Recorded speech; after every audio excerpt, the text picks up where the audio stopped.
한 주의 가운데에서 뜨거운 정치 현안을 본격적으로 토론합니다. 매주 수요일에 만나는 본격 토론 함께해 주실 두 분 소개합니다. 김근식 전 국민의힘 비전전략실장, 김준일 뉴스톱 수석 에디터 자리했습니다. 어서 오세요. 안녕하세요. 이재명 민주당 대표가 피습 8일 만인 오늘 퇴원을 합니다. 당분간 집에서 치료를 받는다고 하는데요. 정상적으로 출근하기 이전에 예측건데 부분적으로라도 이렇게 당무를 볼 것 같아요. 그렇죠. 사실은 어제 그 기자분 그 사진에 포착이 됐습니다만 그것도 사실 일종의 당무 협의 아니겠습니까? 가장 중요한 정치적 그날의 현안이었던 그 사안에 대해서 정성호 의원하고 문자를 주고받는 것 자체가 이미 병상에서도 당에 대한 이러저러한 일들 또 의견을 내고 자신의 어떤 입장을 내야 될 부분에 대해서는 협의를 하고 있는 게 당연한 거고요. 그러니까 사실상 병원을 퇴원하고 집에 있고 국회 그 대표실을 나가고 안 나가고의 문제가 아니라 이미 당무는 계속 보고 있었다. 또 보고 있을 수밖에 없는 상황이 아니었겠나 이런 생각을 해봅니다. 네. 그러니까 지금 김영진 당대표 정무조정실장이 한 이틀 전만 해도 회복 속도가 좀 빠르지 않다. 생각보다 이런 얘기에서 좀 장기화될 수도 있겠다라는 거를 시사를 했어요. 근데 전격적으로 지금 이루어진 거거든요. 그러니까 지금 여러 가지 이제 포석이 있는데 일단은 오늘 원칙과 상식에 탈당합니다. 그래서 그 부분에 있어서 지금 내일 이제 이낙연 전 대표도 탈당을 하고 그렇다 본다면은 당이 조금 이제 그 원심력이 좀 강해졌다 이렇게 봐야 될 것 같고 이거에 대해서 메시지도 내고 대응도 좀 해야 되지 않을까 이런 게 좀 하나가 있을 수 있을 것 같고 또한 어쨌든 한동훈 비대위원장이 여러 평가도 좀 엇갈리지만 광폭 행보를 하고 있는데 이재명은 어디로 갔냐 원래도 좀 존재감이 없고 계속 침묵하고 있었는데 지금 더 상황이 그렇게 된 거잖아요. 그러면 조금 더 메시지라도 간접적으로 내고 이런 식으로 조금 하는 모습을 좀 보여줘야 될 것 같고 또 하나는 말씀하셨는데 이제 어제 정성우 의원이랑 문자 이렇게 했는데 저는 정성우 의원이 좀 이게 전략적으로 공개를 한 거 아니냐 이런 생각을 좀 해요. 개인적으로는 그렇게 봅니다. 그건 알 수 없죠. 근데 이제 내용 자체가 이를테면 그게 두 가지가 있었는데 하나는 현근택 변호사와 거치와 관련돼서 이제 징계 여부가 하나가 있었고 이게 논란이 되니까 또 하나가 뭐였냐면은 부산대 병원한테 감사 인사를 좀 전해야 된다. 요게 먼저 있었거든요. 거기에. 그렇죠. 요 말 하기 전에. 예. 그러니까 지금 그게 어쨌든 논란이 되고 있는 사안이고 부산 민심이 좀 흔들리고 있다 이런 얘기까지 나오니까 그거를 조금 이렇게 달래는 방식으로 먼저 좀 사전에 깔아주고 그런 다음에 대표가 아마 그거에 대해서 메시지를 내는 방식으로 좀 한 거 아니냐 이렇게 좀 저는 그렇게 추론을 하는데 어찌됐든 지금 타이밍이 너무 늦춰서는 안 되겠다라는 거를 좀 종합적으로 판단한 것 같아요. 근데 일부러 공개했다 수도 있다고 보셨는데 그렇게 보세요? 아니 정치인의 이 사진 포착은 우연일 수도 있고 또 의도된 것일 수도 있죠. 그건 본인만 아는 거고 또 사진 기자분들의 또 노력이기도 한데 그건 알 수가 없는데 말씀하시면 저렇게 해석이 가능하죠. 왜냐하면 정성호 의원이 지금 사실 당직은 없거든요. 당직은 없는데 그걸 보여줬다는 것은 중요한 일들은 대표와 내가 이렇게 상의를 하고 있다라는 것이 직접적이지 않지만 과시가 되는 거잖아요. 우회적으로. 그렇기 때문에 아마 그 의도는 좀 생각해 봐야 되고 저는 이재명 대표가 오늘 이제 퇴원해서 집으로 가서 당무 복귀를 한다고 이야기가 나오지만 제가 조금 아쉬운 것은 좀 더 일찍 지금 사실 혼수 상태도 아니고 의식이 없는 것도 아니고 말을 못하는 것도 아니고 거동이 불편한 것도 아니잖아요. 사실은 우리 보통 생각하면 물론 아찔한 순간이었습니다만 수술이 잘 됐고 그러면 사실 좀 움직일 수 있는 상황이잖아요. 그러면 좀 일찍 당사로 와서 또는 대표실로 와서 이런 복잡한 일들을 처리를 하고 아니면 중심을 잡고 아니면 국민들 앞에서도 걱정하지 마십시오. 더 열심히 하겠습니다라는 모습을 육성으로 보여주는 것이 제가 볼 때 너무 길었어요 지금. 보통 이렇게 하지 않거든요. 옛날 YS 단식 DJ 또 현해탄에서 납치되고 이랬을 때도 돌아와서 바로 일성을 보여줍니다. 그게 정치인의 사실은 결기예요. 근데 그런 것들을 너무 질질 끌었다는 측면이 저는 제가 볼 때는 우리로서는 그냥 지켜봅니다만 이재명 대표 입장에서는 좋은 기회를 놓쳤다는 측면도 있어요. 네. 정성호 의원이 문자에서 당원 자격 정지 공관위 컷오프 대상. 그러니까 이 대표가 너무 심한 것 아닐까요? 그래서 이에 대해서 이낙연 전 대표 측은 민주당의 민주적 시스템이 작동하는지 의문이다. 이렇게 했습니다. 어떻게 보세요? 그러니까 원칙적으로 맞죠. 그러니까 이제 비명계 쪽 친이낙연계 쪽이죠. 거기에서는 그러니까 당원 징계는 윤리심판원 고유 권한이고 그러면 당 대표가 이를테면 컷오프 시켜야 된다라고 하면 윤리심판원이 따라야 되는 거냐. 이런 거는 충분히 이제 문제 제기를 할 수 있다라고 보는데 우리가 다 알듯이 당 지도부의 의중이 얼마나 많이 실리느냐 겉으로 이제 그게 그렇게 포장되지는 않더라도 이거는 좀 많이 익숙한 장면인 것 같아요. 그래서 그런 식이죠. 그러니까 이거에 대해서 당 대표가 엄중하게 보고 있다. 뭐 이런 식으로 얘기를 한다든지 그러면은 윤리심판원도 독립적으로 판단을 하겠지만은 엄중하게 처리를 하는 경향성이 있다라는 거. 뭐 그런 식의 이제 방향성을 조금 이제 본 것 같고 저는 이낙연계가 그렇게 비판한 거는 충분히 있을 수 있다고 봅니다. 예. 그리고 이제 또 민감한 게 이 현근택 변호사가 아마 그 윤영찬 의원 그렇죠. 그 대표적인 네. 비명계 그 혁신계를 표방하는 네네. 그 의원 또 지역구에 도전을 하고 있어요. 그렇습니다. 그러니까 이게 좀 더 민감하게 느껴지는 부분도 있는 것 같습니다. 그래서 아마 이 대표가 저런 좀 어떻게 보면 이제 애매모호한 입장이잖아요. 정성호 의원 같은 경우 좀 단호한 입장을 보인 거고 이재명 대표 입장에서 조금 더 한번 고민을 더 해본다는 그런 뉘앙스이기 때문에 아마 윤영찬 의원 지역구에 지금 이른바 자객공천으로 이야기되고 있는 현근택 변호사 논란이기 때문에 이 부분을 어떻게 처리하느냐에 따라서 사실은 비명계가 이재명 대표의 입장을 좀 가늠할 수 있는 그런 기준이 되기도 할 것 같고요. 가늠자가 된다. 그럼요. 왜냐하면 이게 굉장히 민감한 지역에 민감한 사람에 대한 민감한 이슈가 터져 나온 거기 때문에 여기에 이재명 대표가 사심 없이 그냥 원칙적으로 아까 말씀하신 것처럼 윤리심판원에 책임을 묻고 거기 결정에 따르고 엄중하게 대처하겠다라고 할지 아니면 이게 좀 심한 거 아닌가요? 컷오프까지는 심한 거 아니에요? 이건 뭐냐면 감싼 듯한 이야기 아닙니까? 그렇기 때문에 또다시 친명과 비명 사이에 이게 개인적 이해관계 또 친명 비명에 따라서 이 경중을 달리 보는 게 아니냐 이런 또 오해를 사기엔 충분하죠. 네. 쌍특검법 재표결 안건 본회의 상정이 결국 무산됐습니다. 여당은 신속한 표결을 원했고 야당은 이제 권한쟁의 심판 청구까지 검토하면서 표결을 뒤로 미뤘습니다. 국민의힘은 야당이 지금 꼼수를 부리고 있다. 공천 탈락자들의 표를 모으려고 하는 의도까지 있다. 뭐 이렇게 주장을 하고 있는데 이 사안 어떻게 보세요? 일단 뭐 정무적인 판단이 이거를 안 들어갔다고 보기는 힘들죠. 그러니까 뭐가 됐든 그게 이제 여당의 국민의힘의 이탈자들이 표결에 적극적으로 찬성하는 쪽으로 이제 참여를 할 것을 기대를 하든지 아니면은 좀 더 총선에 가까운 상황에서 이거를 표결을 해가지고 조금 더 이제 좀 유리한 환경을 만들려고 하는 민주당의 의도가 없다라고 하면 이상한 겁니다. 다만 중요한 건 그런 것 같아요. 그러면 이제 이게 뭐 정략적이다, 뭐 정무적이다라고 비판이 이제 나올 수는 있는데 얼마나 사람들이 그러면은 민주당 나쁜 놈 뭐 이렇게 동의를 할 거냐라는 거예요. 그러니까 그 여론보다는 그래도 어쨌든 김건희 특검법 처리해야 되는 거 아니야? 이게 이런 여론이 더 압도적이고 더 강하다라는 거예요. 그러니까 이게 국민의힘 입장에서는 굉장히 딜레마적인 게 이게 그러니까 정략적으로 민주당이 처리를 하더라도 그거에 대해서 비판을 하더라도 별로 반향이 별로 없다라는 게 가장 큰 고민일 것 같아요. 네. 저는 조금 달리 보는데요. 그러니까 김건희 특검법에 대한 거부권 행사로서 이미 언론에서 쓴소리 많이 했고 그다음에 민심에서도 그걸 싸늘하게 지켜보는 부분이 분명히 있습니다. 그건 우리 대통령이나 우리 당이 그걸 감수하고 이 김건희 특검법은 그럼에도 불구하고 이게 특검법의 구성 요건이 안 맞고 그다음에 이게 다분히 정쟁의 의도가 다분한 총선 앞에서의 총선용 악법이라는 결론을 내렸기 때문에 신속하게 거부권 행사했거든요. 그러면 이 다음에 지금 이 재표결을 해야 되는데도 불구하고 아까 말씀하신 정무적 판단이라는데 저는 그게 아니고 정략적 계산이죠. 다분히 정략적 계산으로 아주 미루겠다.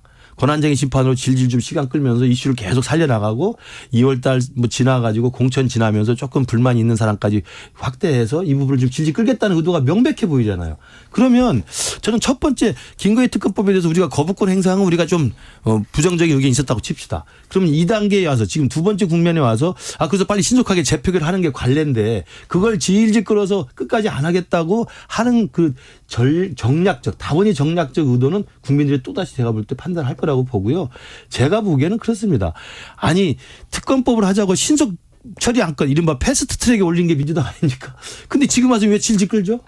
저는 말이 안 된다고 봐요. 신속해야 된다. 총선 전에 우리가 이게 다분히 정쟁적이고 소모적인 논란이 많으니까 뒤로 하자 했는데 무조건 해야 된다 했던 사람이 이제 와서는 재표를 하니까 질질 끌고 나중에 하자?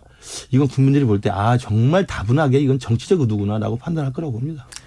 지금 이 와중에 이제 그 제2부속실 설치나 특별감찰관 임명 뭐 이런 얘기가 나오고 있는데 저희 며칠 전에 여기 출연했던 그 김경률 네. 비대위원은 이런 얘기를 하더라고요.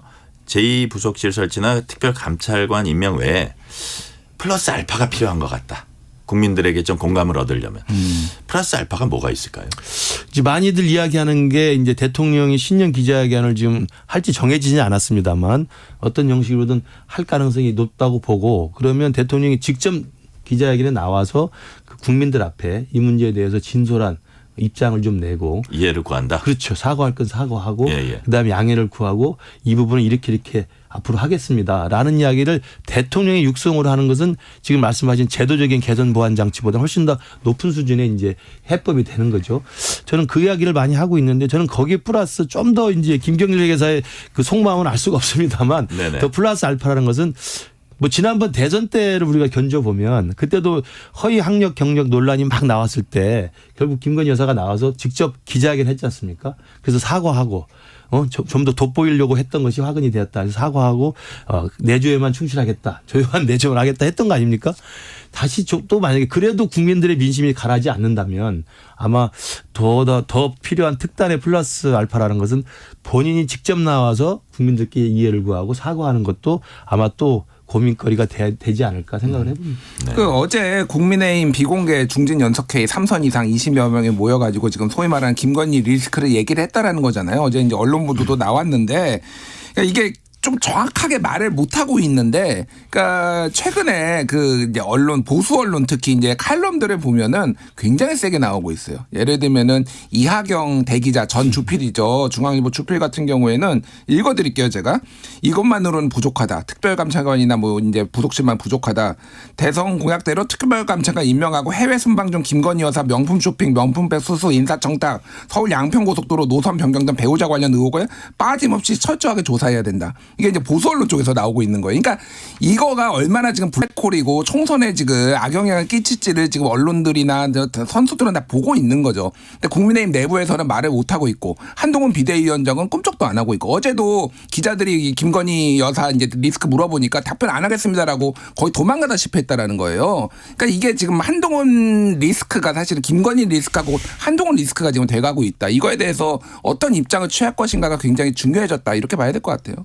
어떻게 보세요? 저도 이제 이 부분이 총선 앞두고 저도 이제 서울에서 출마를 지금 준비하고 있는 뛰고 있는 사람 입장에서 보면 이 부분 어떻게든 매듭을 풀어야 됩니다. 그러니까 저도 그래서 특검법은 악법이니까 거부권 행사하는 건 맞지만 그것과 별도로 투트랙으로 이 문제에 대한 제도적 방안으로 제가 제2부속실이나 특별감찰관 임명을 이야기를 했었고요. 김건희 리스크라는 단어도 제가 사실 일찍 썼습니다. 그런데 이게 그냥 그 정도에서 끝날 게 아니고 민심이 계속 문제가 제기된다고 한다면 저는 아까 말씀드린 그런 특단의 조치도 필요하다. 지금 사실은 아까 이하경 주필 말씀하셨습니다만 그 이전에 다른 보수 언론의 칼럼은 더 센 주장도 있었어요. 제가 말 직접 안 드리겠습니다만 그런 식의 민심도 있거든요. 표현이 너무 세요. 그럼요. 그래서 제가 보기에는 정말 그 대통령 신년 기자회견 그리고 한동훈 비대위원장이 이 부분에 대해서 아킬레스건이라고 지금 약점으로 잡혀 있는 부분을 단호하게 매듭을 풀어냄으로써 한동훈답다. 한동훈이 정말 김장현대랑 다르구나. 대통령의 지시나 대통령실이 버튼 누르면 그냥 자판기처럼 이행하는 그런 정당이 아니구나라는 걸 보여주기 위해서는 한동훈 비대위원장이 이 김건희 여사 부분에 대해서는 단호하게 좀 그 고르디우스의 매듭처럼 좀 풀 필요가 있지 않냐. 그래야 수도권에서 선거를 그나마 해볼 만하다고 저는 생각합니다. 이낙연 전 대표가 이제 뭐 내일 탈당이 예고돼 있잖아요. 민주당 의원의 44%가 전과자다 하면서 당 도덕성 문제를 이제 그 제기를 했는데 나중에 이제 그 수치도 낮춰 잡으면서 사과하긴 했어요. 근데 정성호 의원은 노동운동, 민주화운동 이런 분 제외하면 16% 정도다 반박했습니다. 오랜 동료들에게 이제 전과자 문제 제기한 게 적절했냐 이런 지적이 나오고 있어요. 저도 이 부분은 이낙연 전 대표가 좀 신중치 못했다고 생각해요. 왜냐하면 저도 전과자거든요.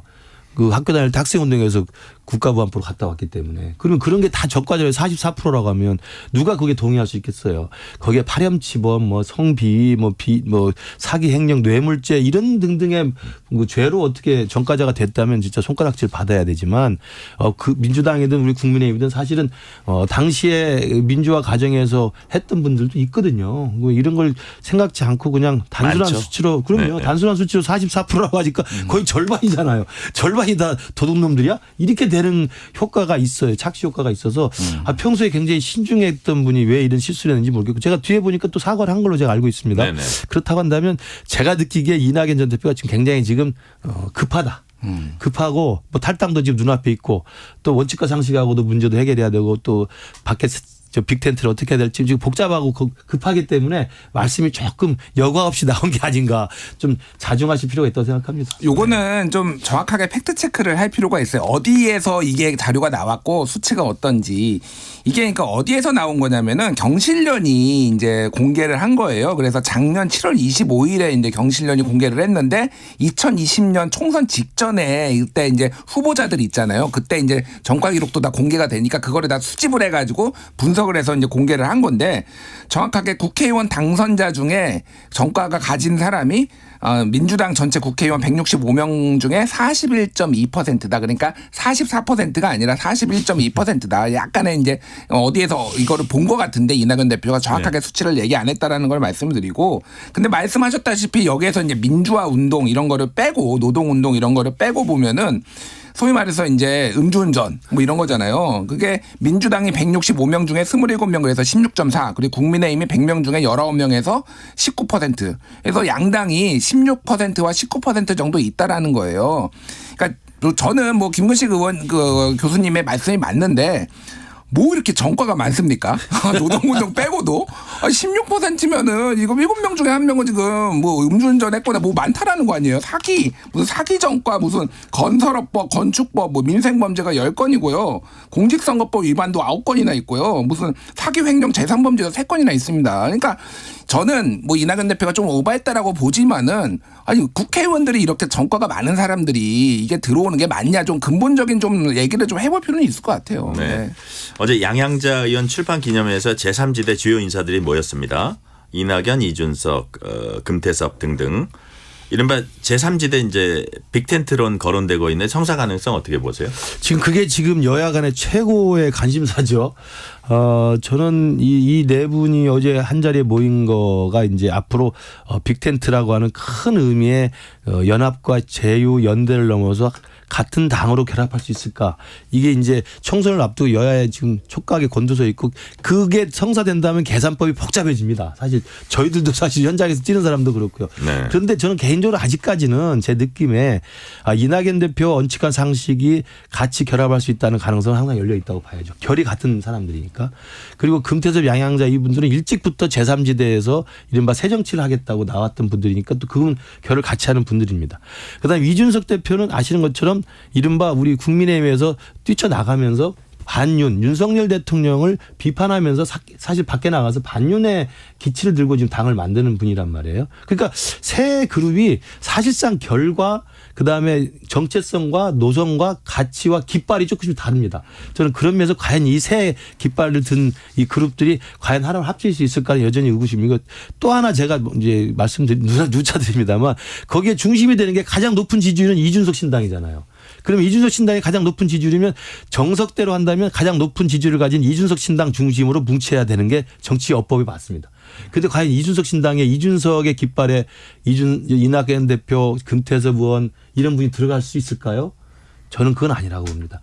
이준석 대표의 그동안의 행태라든지 언행이라든지 그동안의 행보를 보면 과연 다른 분들이 그 모든 걸 감내하고 이준석 대표 밑으로 들어갈 수 있을까라는 면에서 저는 여전히 의구심이기 때문에 성사 가능성은 아직은 높아 보이지 않다 저렇게 봅니다. 뭐 두 가지를 말씀드릴게요. 하나는 원래 조금 이준석 쪽하고 다른 쪽하고 공동 창당하는 것까지 한때 검토를 했었어요.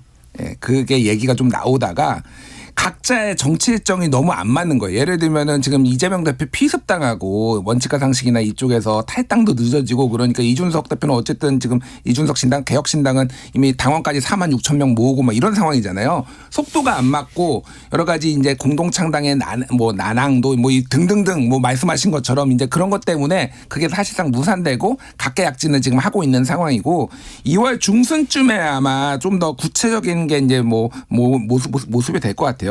어제 굉장히 중요한 게 있었는데 어제 국회의원회관에 한쪽에서는 양양자 출판기념회가 있었고 그 대각선에는 조홍천 출판기념회가 있었는데 또 하나가 있어요. 양양자 출판기념회 옆 사무실에서 뭐가 있어요. 옆 회의실에서 뭐가 있었냐면은 민주당 그 선거제도 토론회가 있었습니다. 네. 그게 이제 병립형이냐 연동형이냐. 근데 제가 발제자로 참여를 해서 어저께 얘기를 했고요.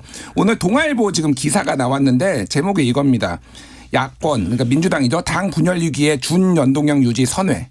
이런 쪽으로 나왔어요. 그래서 병리평으로 가려고 하다가 준연동형으로 이제 가는 쪽으로 갔는데 이게 왜 그러냐면은 만약에 병리평으로 갈 경우에는 민주당하고 국민의힘이 같은데 이제 그 표결을 해야 되잖아요. 선거법에. 그렇게 되고에는 강하게 제3지대가 추동력을 얻을 수 있고 굉장히 심판론이 강해지고 수도권에서의 다자구도가 있을 수 있다라는 강한 우려 그리고 정세균, 김부겸 등등의 모든 대부분의 사람들이 연동형 유지해라라고 강하게 요구하는 거 이런 것들을 지도부가 민주당 지도부가 받아들였다라는 거예요. 근데 끝까지 가봐야 되겠지만 어쨌든 지금 굉장히 많은 변수들이 지금 동시다발적으로 지금 이루어지고 있다 이렇게 보시면 될 것 같아요. 제가 이런 질문을 드려볼게요. 기존 양당 체제와 이제 차별화되겠다 하면서 이제 이분들이 나오는 거잖아요. 그 제3지대에서 그렇지만 선거를 앞둔 정치공학적 측면에서 또 뭉쳤다가 선거 끝나면 또 제갈길 가는 그런 게 또 반복되지 않을까 이런 우려도 나오고 있어요. 어떻게 보세요? 그렇죠. 그게 제가 아까 말씀드린 결과 정체성과 노선 가치가 다른 사람들이 선거용 이합 집산으로 그냥 텐트 친다는 거 아닙니까? 빅텐트란 말 자체가 그런 거 아니겠어요? 그러니까 이 부분에 대해서 국민들이 과연 판단할 수 있을까? 그러니까 네거티브한 마음으로 이 당도 치고 저 당도 치니까 제3당 한번 찍어볼까 이런 마음은 들 수 있지만 이 당이 끝까지 갈 거니까 이 당의 가치와 이 당의 노선에 내가 전체로 동의한다는 포지티브한 지지를 하는 건 아니거든요. 그러면 지금은 뭐 총선이 벌써 아직도 90일 남았기 때문에 그 전에 제3당이 어떻게 만들어지냐에 따라서는 제가 보기에는 파괴력이 크지 않을 수도 있다. 그러니까 지금 여론조사에는 이 당도 싫고 저 당도 싫다는 사람들 무당층들이 있죠. 근데 이분들이 지금 그리고 있는 이 바깥에 나와 있는 이분들의 그림이 어떻게 그려지냐에 따라서는 이 사람들 결국 깨질 것이고 같이 못 갈 것이고 자기들끼리 또 밥그릇 싸움 하게 되는 모습이 분명히 나올 겁니다. 그런 주도권 싸움이 있게 되면 무당층의 지지율은 있지만 그 무당층의 실제 투표장까지 이 제3당에 대한 지지로 연결될지는 제가 볼 때 미지수다 이렇게 봅니다. 네, 김근식 위원장께서 언급한 여론조사 이제 개요를 말씀드릴게요. 이번 총선에서 지지할 정당으로는 이준석 신당 5.7%, 이낙연 신당 4.3%, 정의당 1.7% 순으로 집계가 됐는데요. 이번 조사는 미디어 토마토가 뉴스 토마토 의뢰로 6일부터 7일까지 전국 18세 이상 남녀 1,006명을 대상으로 실시를 했습니다. 조사는 휴대전화 가상번호를 활용한 무선 ARS 방식으로 진행됐으며 자세한 사항은 중앙선거여론조사심의위원회 홈페이지를 참조하면 됩니다. 많이 기다려주셔서.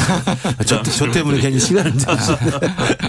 저 웬만하면 언급 안 하는 한 1분 잡아먹어요. 그러니까 말입니다. 친명계 의원들이 잇따라 비명계 현역 의원 지역에 이제 출마 선언을 하면서 계파 갈등이 더 불거지는 이제 양상을 보이고 있는데 정봉주 전 의원이 박용진 의원 지역구에 양문석 당협위원장이 전해철 의원 지역구에 출마해서 밝혔습니다. 앞으로도 이런 일은 계속 이어질 것 같아요. 어떻게 봐야 할까요? 지금도 진행 중이죠. 지금도 진행 중이고 대표적인 이른바 이제 비명 또는 뭐 친낙 이런 분들의 아마 이제 지역구를 택해서 이재명 대표와 가깝다고 하는 친명 색깔을 띤 자객들이 지금 가서 움직이고 있습니다. 실제로 경선 준비하고 있고요. 그래서 저는 이 부분이 결국 내관이 될 거고 실제로 우리가 사실상 보면 지금 원칙과 상식 네 분도 이상민 의원도 마찬가지지만 이 네 분도 비명계로서 혁신을 주장하지만 그 밑바탕의 정치적 이해관계는 자기 지역구에 친명 자객들이 와서 설치고 다니는 거예요. 사실 그 이야기거든요. 통합형 비대위가 무슨 말이겠습니까? 이재명 대표 사퇴하고 우리 지분도 같이 하는 균형 있는 통합을 하자라는 통합형 지분을 좀 나누자는 거 아니겠어요? 그런 맥락이기 때문에 지금 말씀하신 비명 지역구에 친명 자객에 가서 지금 돌아다니는 것은 정말 이재명 대표가 앞으로 풀어야 될 난제 중에 난제고 그렇다고 이재명 대표가 자기 친명 자기 좋아하는 사람들이 가서 뛰는데 그걸 말릴 수도 없는 거 아니에요. 이번에 현근택 변호사 할 때 너무 심한 거 아니냐라는 게 저는 딱 그런 분위기인데 그렇다고 한다면 결국 민주당 내의 당내 갈등 친명 비명의 갈등은 근본적으로 해소되기가 어려운 상황일 거다 이렇게 봅니다. 이거는 좀 짧게 말씀드리면은 이제 뭐 모든 거를 다 자객공천이라고 비판하기는 어려워요. 왜냐하면은 민주당이 지난번에 180석 가까이 가져가면서 그 현역들이 너무 많아서 빈 곳이 별로 수도권에 없는 거예요. 그러니까 어쨌든 내부 충돌이 일어날 수밖에 없는 그런 상황인데 저기가 좀 약해 보인다라고 하면은 때로 달려드는 게 지금 인지상정이에요. 그러니까 보통 비명이라고 찍히면 한 8명 정도 이미 달려가 있습니다. 그러니까 뭐 그거는 그런데 저는 정봉주 의원이 굉장히 안타깝고 조금 비판을 안 할 수가 없어요. 정봉주 의원은 어쨌든 연세도 좀 있는 분이고 이런 분인데 이런 분이 박용진을 내가 잡으러 가겠다? 이게 맞나요? 그러니까 다른 사람 정치 신인들하고 국회의원 안 해본 분도 아니고 아니고 그러면은 이거는 국민의힘이 있는 거기 현역이 있는데 이런데 좀 나가는 모습이 좋죠. 그러니까 저는 이게 논란을 좀 가속화시키는 굉장히 안 좋은 지금 정치적 결정을 했다 이렇게 비판을 안 할 수가 없을 것 같아요. 네. 정봉주 의원이 또 지난번에도 또 강서에 당시에 그 금태섭 의원 또 그렇죠. 논란이 되고 쫓겨날 것 같으니까 또 자기가 잡으러 가겠다고 간 적이 또 있지 않습니까? 그러니까 정봉주 의원이 조금 제가 볼 때 너무 정치를 술수로만 생각하는 이런 좀 지금 모습을 보이는 것 같아서 저도 좀 안타깝습니다. 또 박용진 의원 하면 또 아주 독특한 자산 아닙니까? 그럼요. 민주당에서. 아니 그러면 유치원 3법에서 스타덤에 올랐고 당대표도 후보로 나왔고 사실은 비명이라고 해서 그럼 다 잘라야 되나요? 그러니까 이런 식의 좀 접근법은 민주당이 좀 조심해야 돼요. 예. 오늘은 여기까지 듣겠습니다. 본격 토론 김근식 전 국민의힘 비전 전략실장, 김준일 뉴스톱 수석 에디터와 함께했습니다. 감사합니다. 감사합니다. 감사합니다.